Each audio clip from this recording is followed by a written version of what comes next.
on Daytime Buffalo, a bakery with a mission. Why this new establishment says they are all about giving back to the community.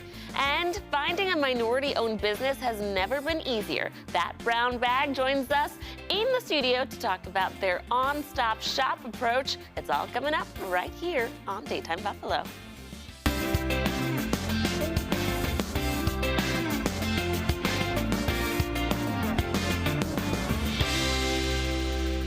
Good afternoon, hello, and welcome to Daytime Buffalo. I'm your host, Chelsea Lavelle. Well, today is the last day of Black History Month. It's important to celebrate victories and achievements in the community every day, and that doesn't stop with just today.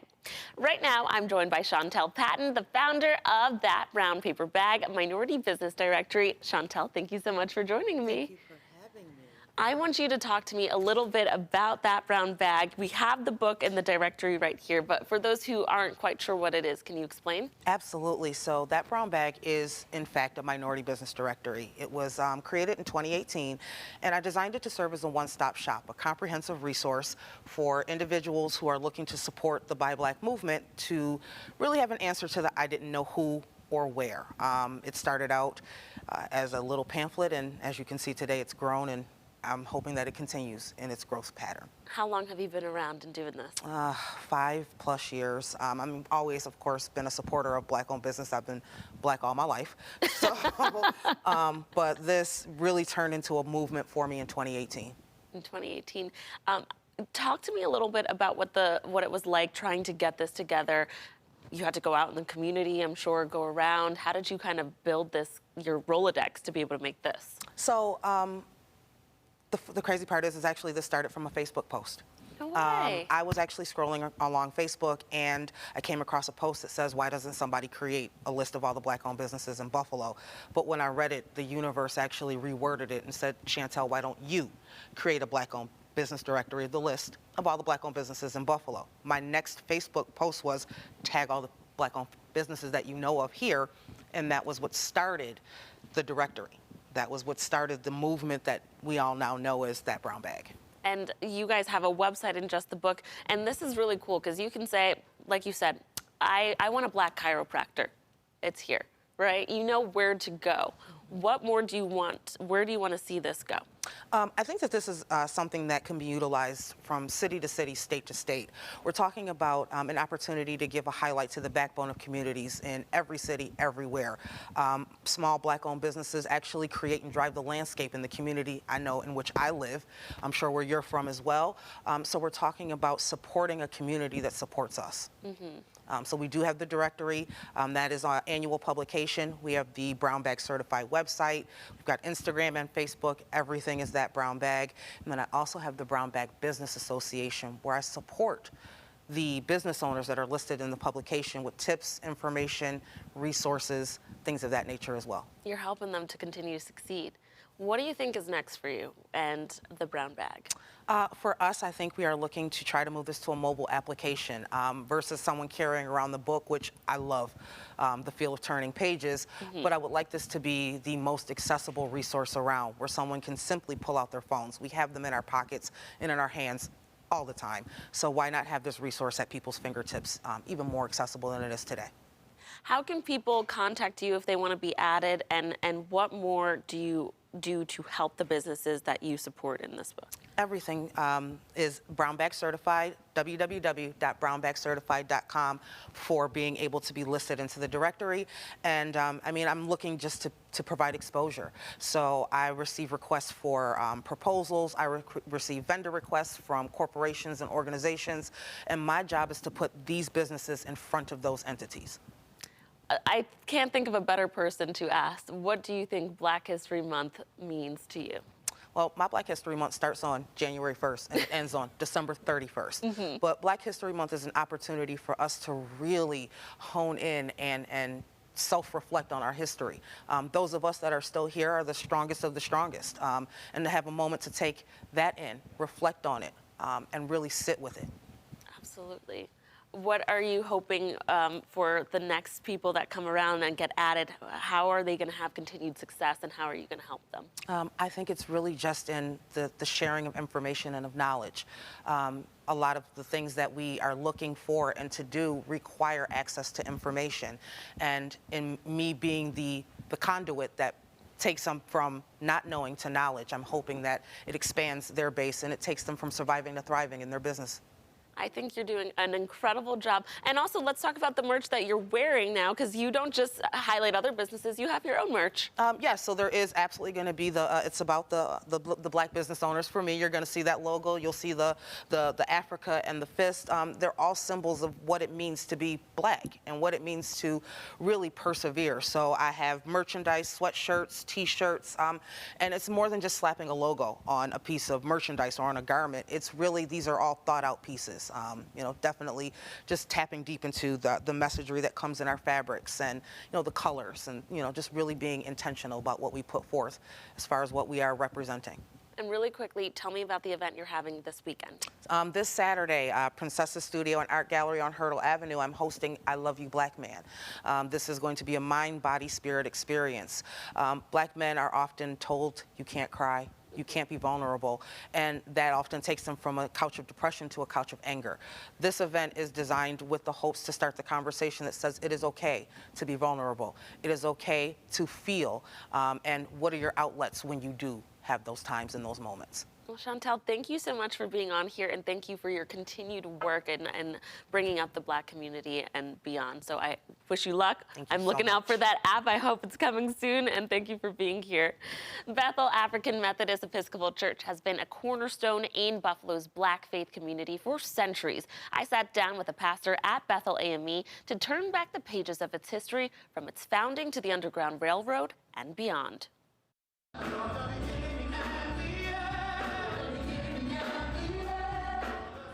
You've probably heard of Bethel African Methodist Episcopal Church. It stands on the corner of Michigan and Ferry in the city of Buffalo.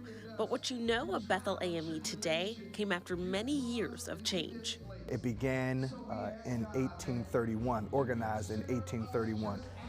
And was called the Colored Methodist Society or Colored Methodist Church, and then became the African Methodist Episcopal Church or Society of Buffalo. From there, the church moved into a unit from Carroll Street to Vine Street and became known as the Vine Street AME Church. And from there, the church continued to grow. The historic Bethel African Methodist Episcopal Church is the oldest congregation of African descent of both the city of Buffalo and Western New York. In fact, the church has a history that predates the incorporation of the Queen City. And it was organized just 1 year prior to the incorporation of the city of Buffalo itself. And since then has amassed significant membership. It's a home for many in Buffalo's Black community today, a pillar of faith as strong as its history is deep. But in the 19th century, Bethel AME also served as a different kind of safe haven. Our first site on Carroll Street was one of the stops for the Underground Railroad, and then our church where we moved to on Vine Street. We had a frame structure and then later erected a brick structure on Vine Street. And that was one of the major stops to the Underground Railroad because of our connections with persons moving from the south and moving into the north. And this present building is also reported as being one of the stops that was utilized during the Underground Railroad. Black people on their journey to escape slavery using the Underground Railroad would be supported and guided by members of the church as well as our neighbors in the north. The Underground Railroad comes up Michigan Street, where the church's former locations were, and then it turns here from Michigan to East Ferry, where then the Underground Railroad proceeded down to what was called Black Rock, which is now Broderick Park. And that was the stop where the African Americans would partner with persons from Canada who had ferries who would ferry them across from Black Rock, now known as Broderick Park, to Canada. And I ask that you prepare yourself to open the door. Allow him to come in. That's the only way he can change you. It's the only way he can affect change in your life. History is always being written, and our history is not just behind us, it's in front of us. The same is true for the generations-long story of Bethel AME. That's what Pastor Thomas wants us to keep in mind this Black History Month. So let this congregation's age and its growth and its different acquisitions of property and its development and its vision for the future reflect that Buffalo is just getting started. It's a star on the horizon, and this congregation is a star on the horizon. Coming up after the break, we dive head first into one of Buffalo's best soul food restaurants, Big Mama's Hustle and Soul. Shows me how it's done. Keep it here.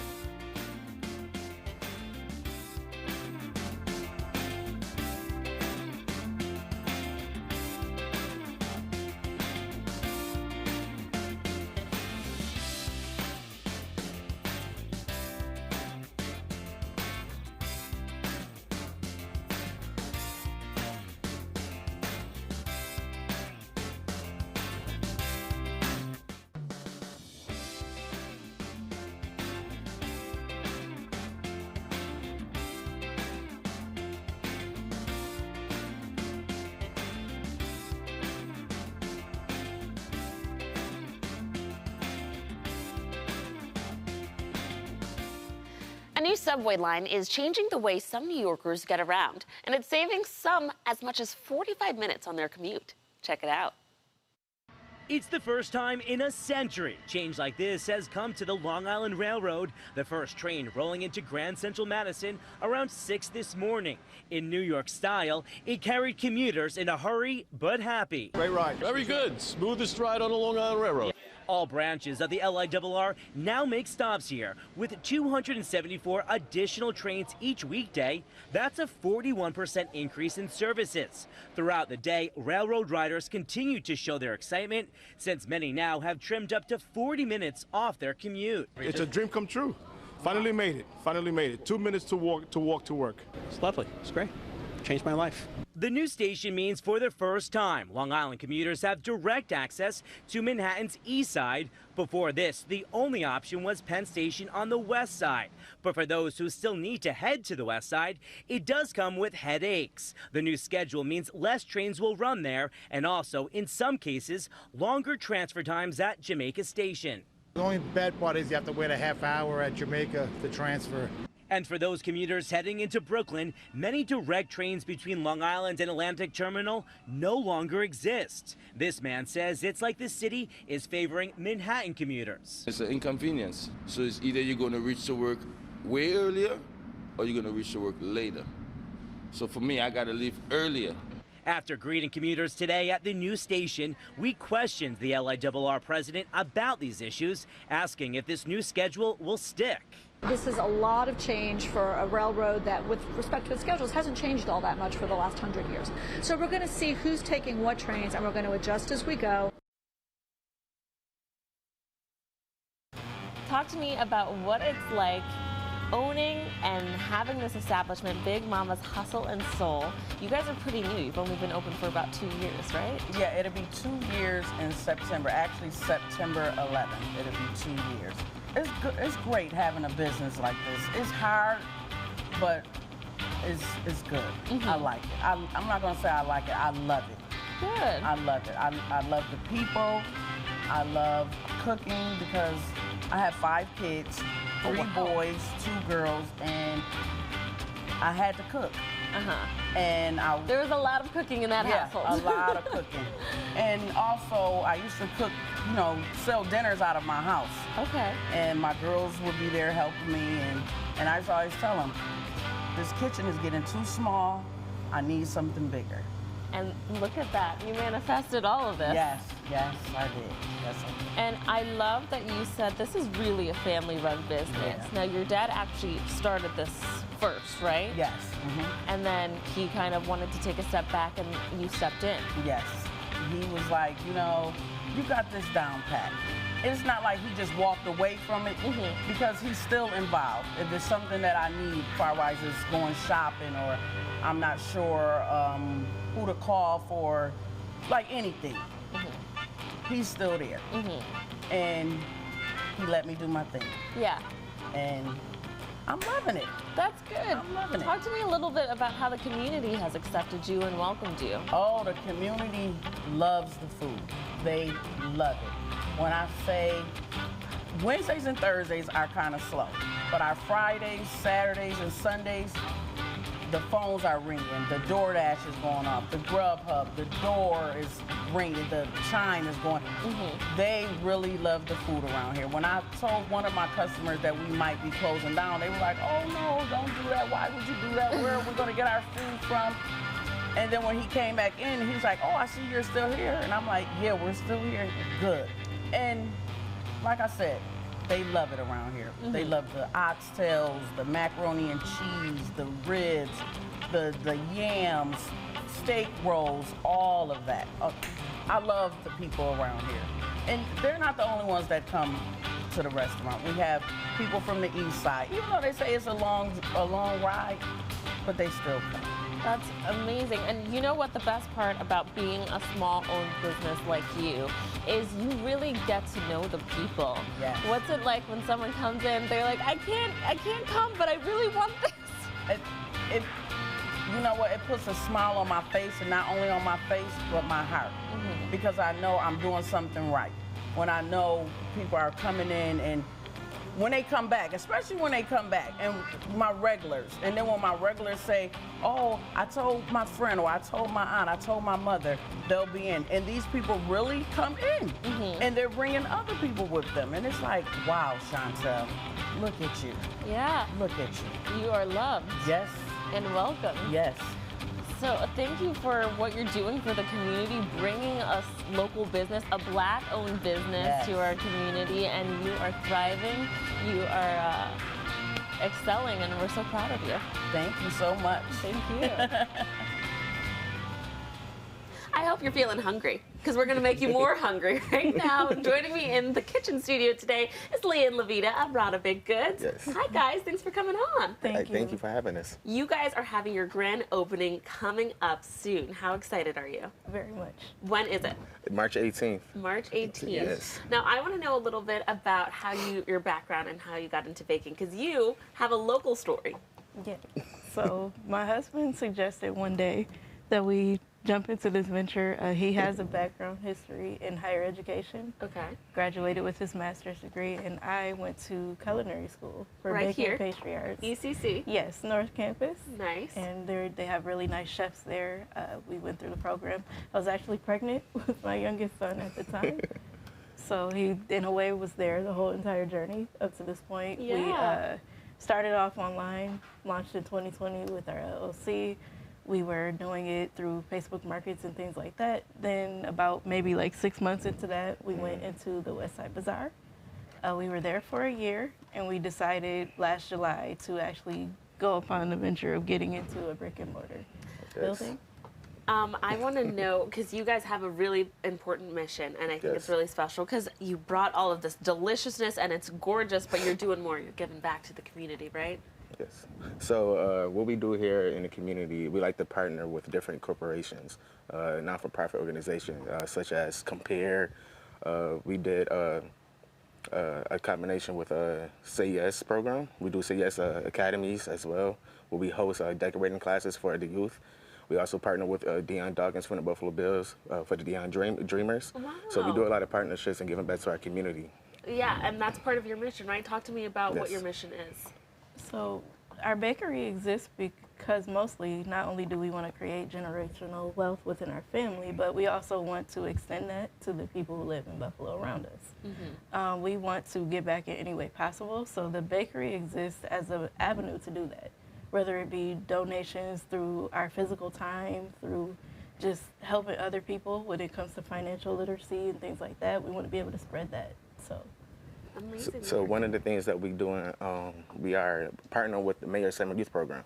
We're starting a workforce program for the youth as well to learn fundamentals of baking, artistry baking, for my wife and other artistry artists, bakers within the community. So we will be partnering with the Mayor Summer Youth Program as well. Amazing. I'm getting hungry, so you've got to walk me through what you brought for us today. These are absolutely gorgeous. Thank you. So I guess we'll go this way. Okay. We have the carrot cake here. Next to that, we have a strawberry cake, which is ice cream themed.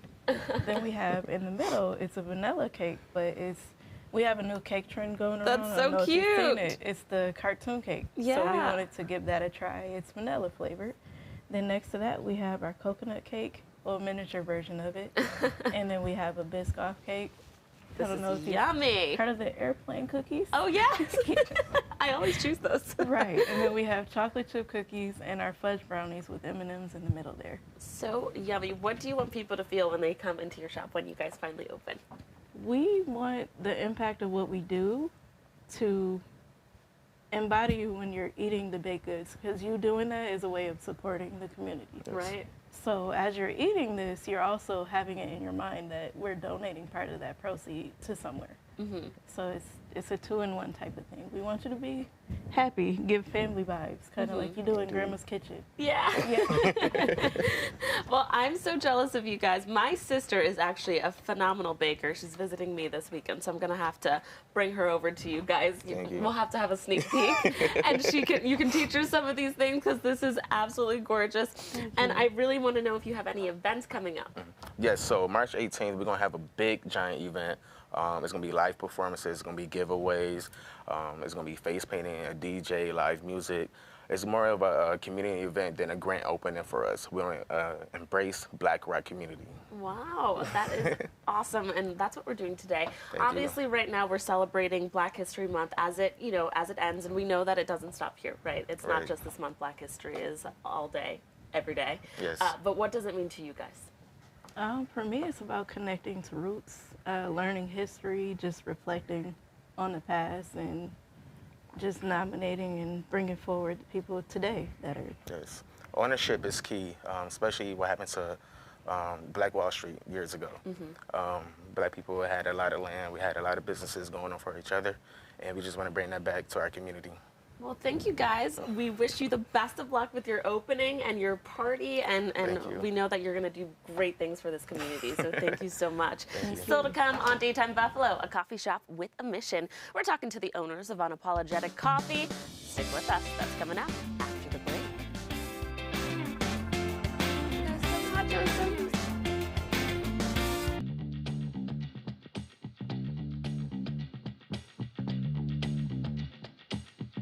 Raul, you are the owner of Dirty Bird, which we know is a huge success. People love chicken and waffles, let me tell you.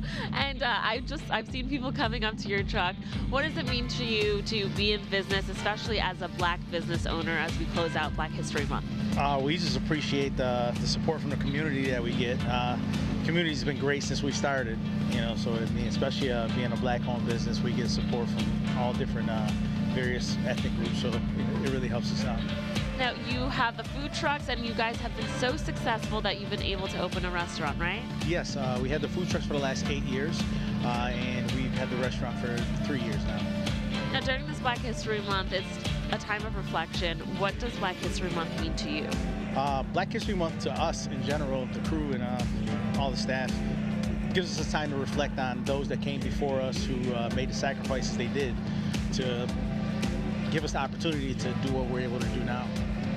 Talk to me a little bit about what's on the menu, especially when you have your food trucks. I know you guys are very big and popular during the summertime, but even during the wintertime, you're holding people down, giving the people what they want. What's on the menu? Our basics are chicken and waffles.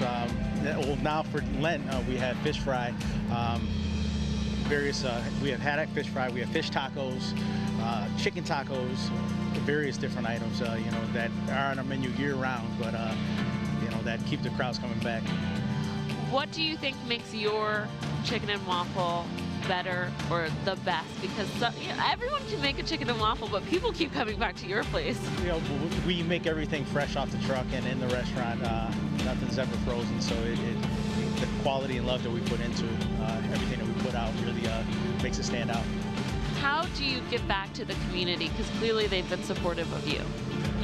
Throughout the year, we find various organizations to donate back to. I'm myself a mentor in Niagara Falls, for the Niagara Falls High School. So anytime we give back to the community, we love to do it. What is next for you guys as you continue to go on your successful journey?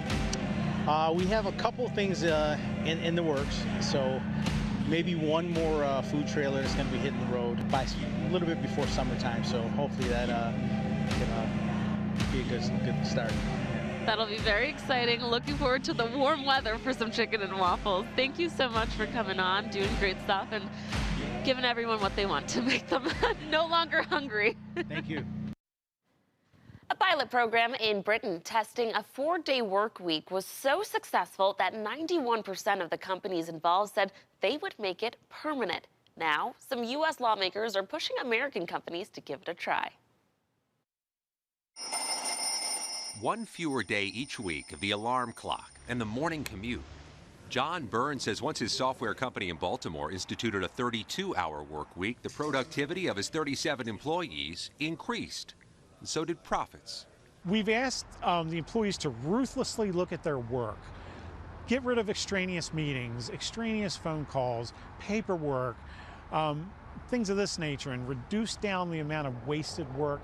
The COVID stay-at-home orders gave millions of workers their first taste of flexible work arrangements, and some employers discovered less can be more. A CBS News review finds at least a half-dozen states to varying degrees are now considering legislation to make 4-day work weeks more common, including Maryland, where new legislation would offer companies that institute shorter work weeks a tax break. Maryland Delegate Vaughn Stewart is one of the bill's sponsors. We're thinking that with more hours of rest, workers are going to be able to function better. Employees in 4-day-a-week studies have reported less stress and less burnout and better physical health. New legislation in New York, California, and in the U.S. Congress would require companies that work employees more than 32 hours a week to pay overtime. Similar proposals have failed in the past. California's Chamber of Commerce called it a job killer not suited for all employers. Even supporters of the 4-day work week acknowledge it's not for everyone. Absolutely. We don't think this is something that every single industry and every single business can do. But that's what we want to study. Supporters of that Maryland legislation argue it should include a broad range of workers, white collars, blue collars, to include the entire spectrum of the workforce to make it more effective.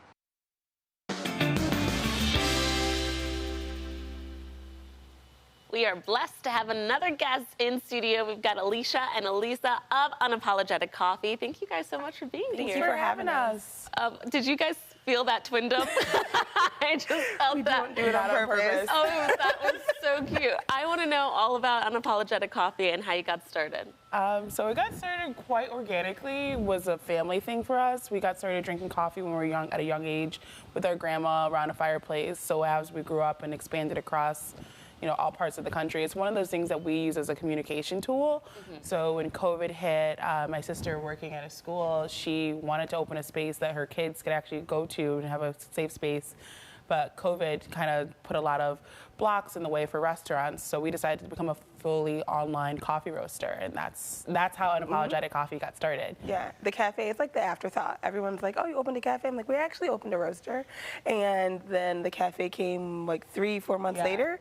Yeah. Now, for those who don't mean, what do you mean by a roaster? So literally, like everything we serve in our shop, we roast ourselves.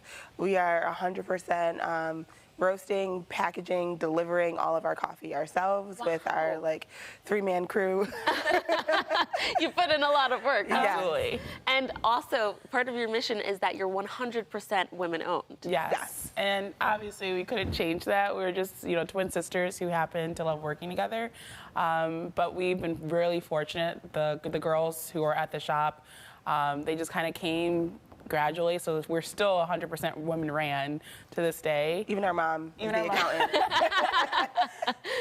It's really a full family business. Truly. Yeah. And what's next for you guys? How are you planning to expand? We're looking to definitely branch out nationally. We've been getting a lot of traction regionally. Wow. Yeah. And the hope is... Yeah, we did a lot of things last year that kind of set us up for a great year. We recently got funded through UB's Cultivator for a $100,000 equity investment. So it did help us get on the right path. So I think, like my yeah, sister we're said, just doing a lot of little things. Like we always want to be a part of our community. So a lot of the small things we're doing is just trying to be more community-based and focused as well. Like just not forgetting where we come from. And by the way, I have to give you a shout out because your website is phenomenal. I think you. it's All her. beautiful. All her. The layout is gorgeous. thank you Your so pictures are much. awesome. And so you push a lot of people to your website, huh? We do. Because we're predominantly online, when we're not open, the internet is open 24/7, and that's how we market it. And that being said, when the cafe is closed, when there's a storm, we always get the orders coming in, and there's always someone in the shop who can package and send the orders out every day. We have great communication with all of our shipping and distributors. And when you guys do expand, are you hoping that if it goes, to other places, they will continue to try to be women-run? Yeah, like absolutely. I think there's something to be said about the power and like value that we put into it. We always laugh because if we're not physically at the event, they're like, "Where are you guys?" And like, it's not on purpose. We just, there's two of us, and our mom can only make two at a time. That's more than some people. That's all she wanted. So hopefully, our goal is to really just try to reach everyone. And if we're not all women-owned and ran, the goal is sort of reach women and reach people of color and the BIPOC community still. Absolutely. I want to know, we're, again, celebrating Black History Month. I've been asking all of my guests, what does it mean to you? I think for us, it means just celebrating our everyday history. I think we kind of get sometimes pigeonholed into just one month, but we being African American, being Black-owned businesses, living in predominantly Black neighborhoods, you kind of just take ownership of who you are, take ownership of where you're coming from, and then also the legacy you leave behind for the next path behind you. Yeah, I think for us, especially, it's like Black joy. When do we talk about that? When do we talk about how great we're doing as a community, as a culture? And so for us, like Black History Month is just one of those months that we highlight it, but for us, every single day is about Black joy. I love that you guys mentioned that because so often we tend to think about a lot of the trauma that comes with us, but this is a time to really celebrate the joyfulness and our accomplishments. Congrats and kudos to both of you. You guys are killing it. We are so proud of you, and we hope to see you continue to go far and succeed. Thank you. Keep that twin-dom. We love it. Thank you so much. Thank you. Okay, now coming up next, the idea of starving artists no more. We take a look at a couple who's making waves in the art community. Keep it here. That's next. And making a passion into a career, that's what one Buffalo man did, and now he's sharing his story. We take a closer look at Chef Darian. That's coming up after the break.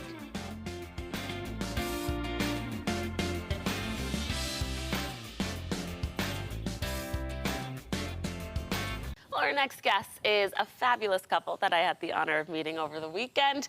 We've got Idris and Alexa Wajed. Thank you both so much for being here. Thank you for having us. Now, you guys have Eat Off Art, and I really love that. Can you tell the viewers what the story is behind that? Do you want to start? So Eat Off Art basically is like the opposite of the narrative that is out there, has been out there for years. Like, you're going to be an artist, you're going to starve, starving artists. And so just on a small road trip, Alexa and I was like, what's the opposite of that? Like, what do we want to say, like, in our practice? It was like, we want to be able to feed ourselves. We want to be able to eat. When we have children, like, we want to be able to survive, thrive. And so that's when Eat Off Art was born. And it was like, yeah, that makes sense. Yeah. Makes sense. Now, viewers at home watching, you guys, this is kind of the face behind probably some of the art that I'm sure you guys have seen. You created the lion mural that is so famous here, and a bunch of other work and you were part of the Freedom Wall that we talked about. So talk to me a little bit about public art and public mural art and why you guys find the value of it. Well, I'll start with the value in terms of public art. And we're now in this time when art is seen as so healing and important. And people want it everywhere, right? But public art is important because, in our opinion, it allows artists to make money and to have their artwork seen, but it also brings attention to the spaces that it's in. The awareness that is needed to fix the sidewalks or add lighting, make it more mobile, make it more walkable, make it more safe, especially in our communities that need that highlight. Absolutely. I mean, and for us, particularly, like we're talking about Black History Month, when we were growing up, we didn't see any Black artists practicing, right? So this allows, being public art allows it to be seen and accessible, and that automatically kind of inspires the next generation of a child that was there to witness that mural or even participate in the mural oftentimes too. And you guys have really helped bring a lot to Buffalo, including Carol's Daughter, which is huge. Yeah, huge, pretty Yeah, big. that was a long time ago. We used to own a gallery on Elmwood Avenue, and we were the first to carry the line of Carol's Daughter when actually Lisa owned it. She hasn't really owned it anymore. Yeah. But we were the first to carry it here in Buffalo. No one had heard about it, and no one understood what the products were about. And then we actually were scoped out by a few people, corporate people here once we were in our gallery. Yeah. Now, if you viewers don't know what the importance of that, Carol's Daughter is a huge product line for ethnic hair, curly hair. They have amazing products that we love in our community, and it's a big deal. They're now everywhere. But you know, I started my curly hair, my natural hair journey back in the day, at the beginning of YouTube, when there was like 5 videos, and they always had Carol's Daughter. So for you guys to bring it here to Buffalo was a really big deal that people don't give you enough credit for. Now, I want to talk about your history and as a couple and partnering and working together, because that's a hard job, and you guys have a lot of history. You've known each other since high school, right? Yeah.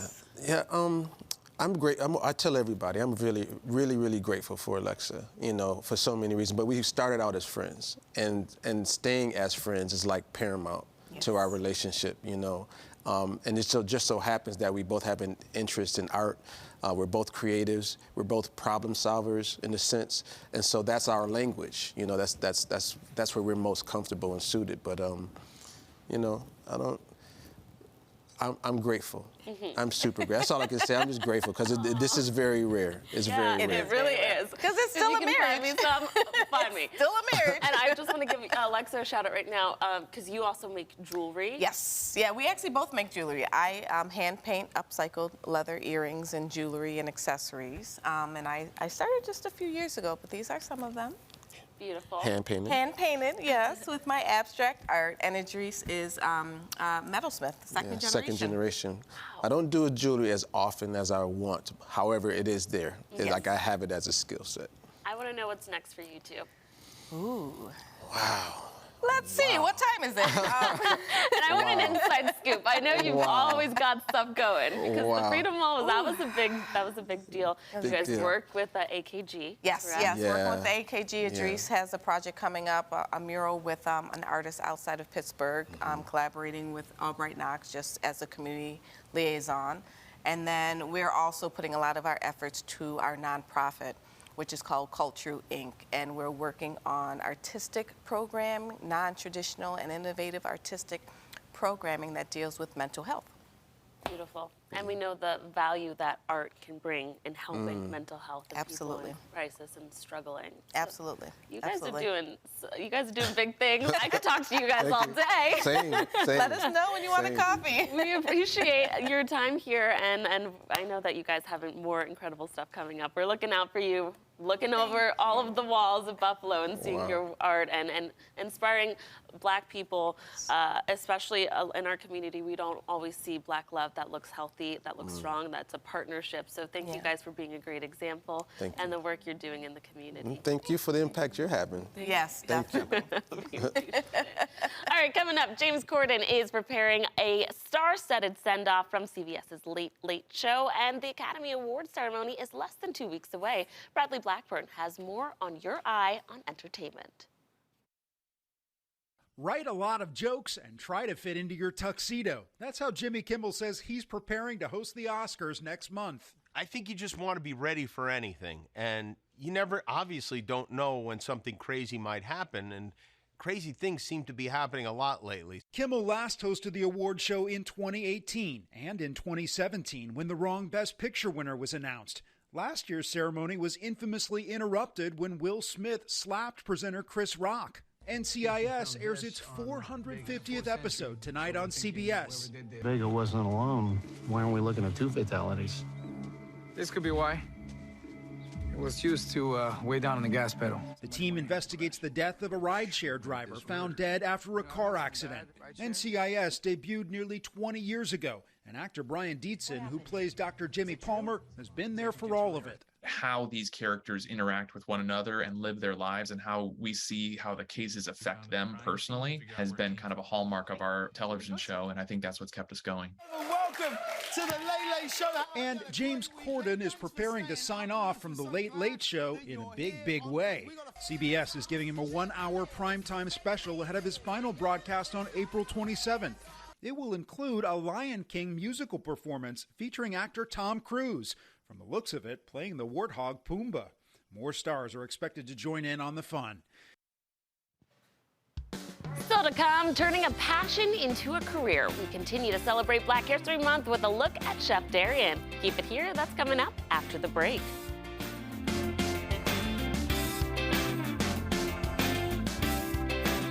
Well, as we continue to honor Black History Month, we meet a man whose love of cooking has turned into a delicious career. News 4's Sarah Minkowitz takes us into the kitchen with Chef Darian Bryan.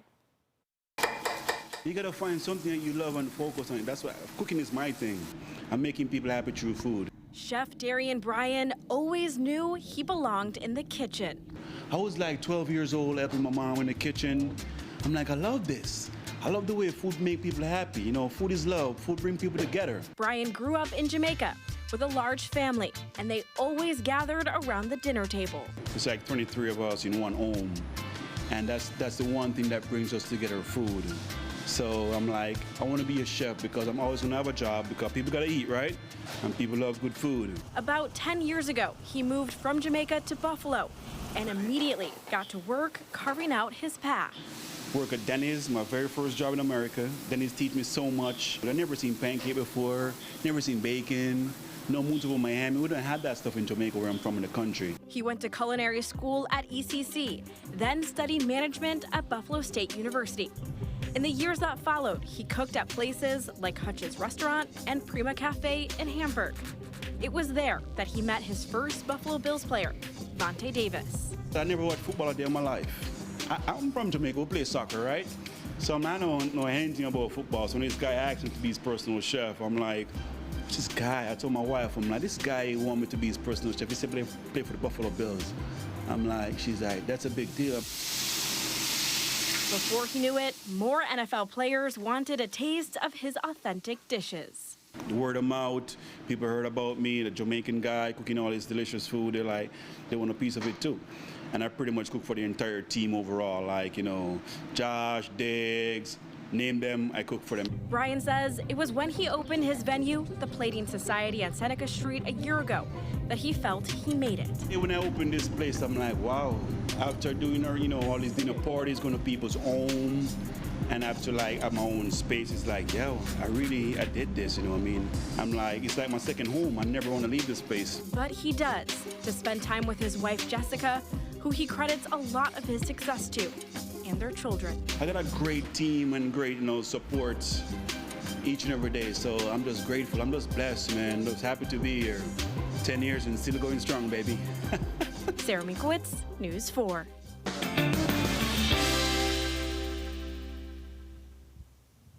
We would like to thank every single one of our guests on today. We had Rada Baked Goods, we had Brown Bag, Minority Business Directory, we just had Eat Off of Art, and we had our Unapologetic coffee. So thank you all of our guests that came on. Now it's time for our pop culture quiz. Our production supervisor, James, will be asking me questions, and you, the viewers, can play along. You can yell out on your screen, or you can tweet me your answers. All right, James? Are you ready? Yes. You've been doing pretty good at these, so Okay, well. maybe a couple hard ones here. Oh, goodness. What is the name of Michelle Obama's debut memoir? Becoming. Okay, hard one, like I told you. Which song passed Ed Sheeran's Shape of You as the most streamed song on Spotify? I didn't even know Shape of You was the most a long time. streamed song. I don't know. Mariah Carey? All I Want for Christmas is You. The Weeknd? The Weeknd? Really? You know what song it would be? We'll give you half of it. Okay. Well, The Weeknd was the half. Oh, then I don't know. Blinding Light. Blinding Light? Yeah. Most. Really? Yeah. Most streamed, like billions. Would you guys would have guessed that? I would not have guessed that. Wow. People like it. People like him. Okay. No, the music one. So here's your Whitney. Whitney Houston famously covered I Will Always Love You. Who sang the original? Is that the Dolly Parton one? That is the Dolly Parton Yay! one. Go Dolly! She famously gave the song to Whitney. Yes, we know that. Oh, yes, yes, yes. Okay. Did you know, by the way, Dolly Parton apparently has an album that it's done, and she's saving it till after she passes away to be released. Isn't that crazy? Listen, we appreciate Dolly around here. Like, I like Dolly. So. I love Dolly. She's like a national treasure. Oh, Who doesn't yeah. love Dolly? Crazy people. All right, next question. Which duo won the first Grammy for Best Rap Performance? Oof, can I have a hint? Yeah, it eventually led to a 90s TV show where one young man's life got turned upside down. Oh, okay, well, I know obviously one is Will Smith, but what was his duo? DJ Jazzy Jeff and the Fresh Prince. The Fresh Prince. Mhm. Who knew? Okay. And the last hard one for today, which actor famously starred as Black Panther in Marvel's Black Panther? Chadwick Boseman. Chadwick Boseman. Rest in peace. We all love him. All right, good Did you see question. Did you see the second? Yes, Black I Panther? did. How was that? I haven't cried. seen it yet. I cried. Oh. Well, Daytime Buffalo will be right back. We hope you enjoyed the show. We'll be back tomorrow at 3 right here on Channel 4. We'll see you then.